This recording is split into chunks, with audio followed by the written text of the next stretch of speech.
नमस्कार, मैं प्रिया राज। आप देख रहे हैं स्वराज पोस्ट।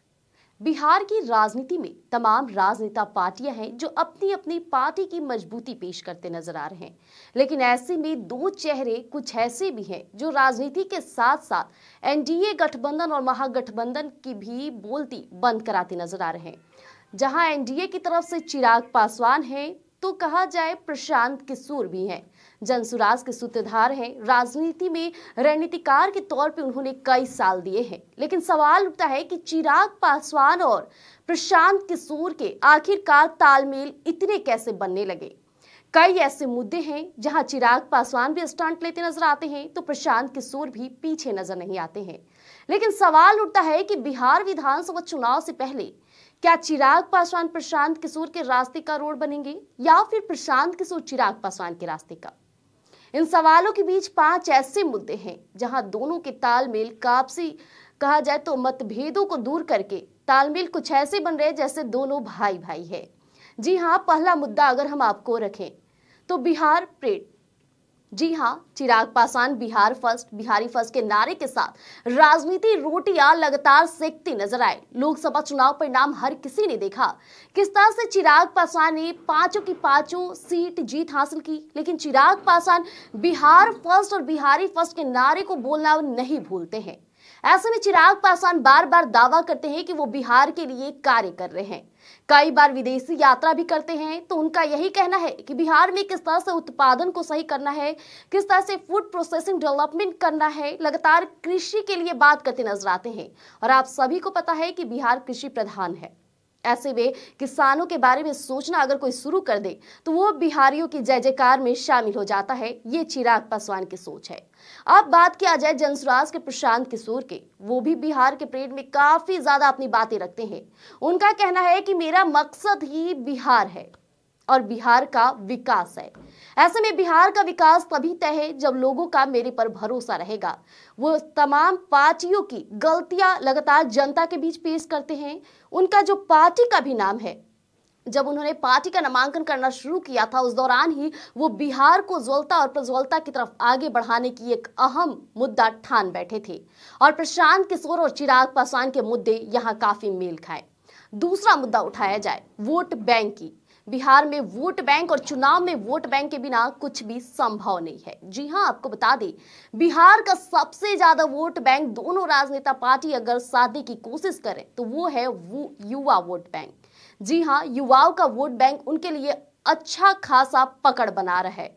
चिराग पासवान युवाओं का वोट साधने के लिए जब भी जाते हैं, किसी भी पॉडकास्ट में जाएं या जब भी मीडिया से बातचीत करें, एक बार युवाओं के रोजगार, युवाओं के विकास के बारे में जरूरी प्रकाश डालते हैं। अब प्रशांत किशोर की बात किया जाए। प्रशांत किशोर जान चुके हैं कि बिहार के युवाओं की मंशा क्या है। ऐसे में बिहार के युवाओं का क्रेज राजनीति की तरफ ज्यादा ही अभी रुझान बढ़ा रही है। लगातार युवाओं का क्रेज जिस तरह से राजनीति की तरफ बढ़ रहा है तो प्रशांत किशोर इसको पकड़ को अपनी तरफ खींच चुके हैं। वो लगातार खुलेआम युवाओं को ऑफर करते हैं कि वो उनके पार्टी में आए, वो स्वागत करेंगे, उन्हें राजनीति के छोटे से छोटे पहलुओं से रूबरू कराएंगे और किस तरह से एक अच्छा रणनीतिकार, एक अच्छा राजनीति में कदम उतारना है, इसकी पूरी बात करते हैं। तीसरा मुद्दा बताया जाए, जिस तरह से आप सभी को पता है दलित वोट बैंक। जी हां, बिहार विधानसभा चुनाव में ये दलित वोट बैंक काफी असरदार होने वाला है। चिराग पासवान खुद दलित नेता हैं। ऐसे में कहा जाता है कि पासवानों का अच्छा खासा कोर वोटर चिराग पासवान के पाले में आता है। लेकिन प्रशांत किशोर ने भी यहां अपनी चाल पूरी तरह से चल दी है।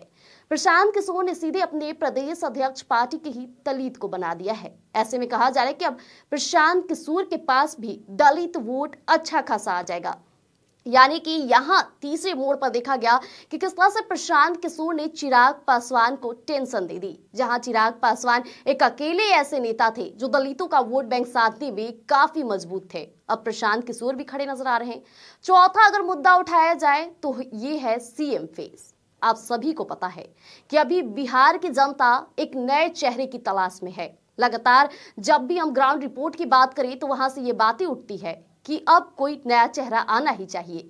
ऐसे में चिराग पासवान सी सर्वे की रिपोर्ट में चौथे नंबर पर नजर आए तो प्रशांत किशोर तीसरे नंबर पर अपने पावदान को आगे बढ़ाते नजर आए। अब प्रशांत किशोर भी पसंद है युवाओं के, तो चिराग पासवान भी पीछे नहीं। यानी कि बात यहां भी तालमेल खाती है। सबसे आखिरी अगर मुद्दा है तो वो है पलायन का।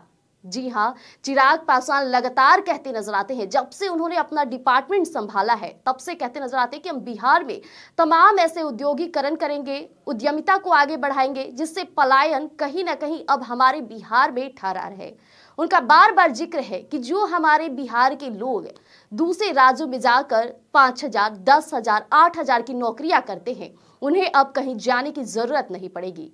लेकिन अगर प्रशांत किशोर की बात किया जाए तो जब उन्होंने जनसुराज पार्टी को बिहार में पूरी तरह से लॉन्च किया था, उस दिन ही उन्होंने एक वादा किया था बिहार के युवाओं से, बिहार के लोगों से, कि 10,000 नौकरी के लिए उन्हें दूसरे राज्य और दूसरे के राज्यों के दरवाजे नहीं खटखटाने होंगे। और ऐसा देखा भी जा रहा है, जब भी प्रशांत किशोर किसी भी गांव ग्रामीण में बातचीत करने जाते हैं तो वहां ये मुद्दा सबसे पहले रखते हैं। हमारे बिहार की शिक्षा ने हर किसी ने देखा है किस तरह से अभी बीपीएससी छात्रों का देखा गया कि लगातार सड़कों पर उनकी मांग उठती रही और सरकार नजरअंदाज करती रही। प्रशांत किशोर पहले ऐसे व्यक्ति नजर आए जो उनसे बातचीत किए, उनके धरने को गांधी मैदान से कब गांधी सेतु तक ला दिए ये कहा नहीं जा सकता है। ऐसे में चिराग पासवान एनडीए में है, चुप्पी भी साधे। लेकिन आपको बता दें, जैसे ही कुछ समय बीतता है चिराग पासवान भी बीपीएससी मुद्दे पर खुलकर बोलते हैं। यानी ये 5 मुद्दे इस बार बिहार विधानसभा चुनाव में चिराग पासवान और प्रशांत किशोर की तालमेल बनती नजर आ रही है। कहा कुछ दिन पहले भी जा रहा था कि क्या वाकई चिराग पासवान प्रशांत किशोर से हाथ मिला लेंगे, लेकिन अभी इसकी कोई स्पष्टीकरण नहीं हुई है। लेकिन दोनों के सोच इतने तालमेल खाते हैं। हालांकि आप भी ये 5 मुद्दे पर जरूर विचार करिएगा। ऐसी अपडेट के लिए हमारे साथ जुड़े रहिएगा। यूं ही तमाम राजनीति से जुड़े पहलुओं को हम आपको रूबरू कराते रहेंगे स्वराज पोस्ट पर। धन्यवाद।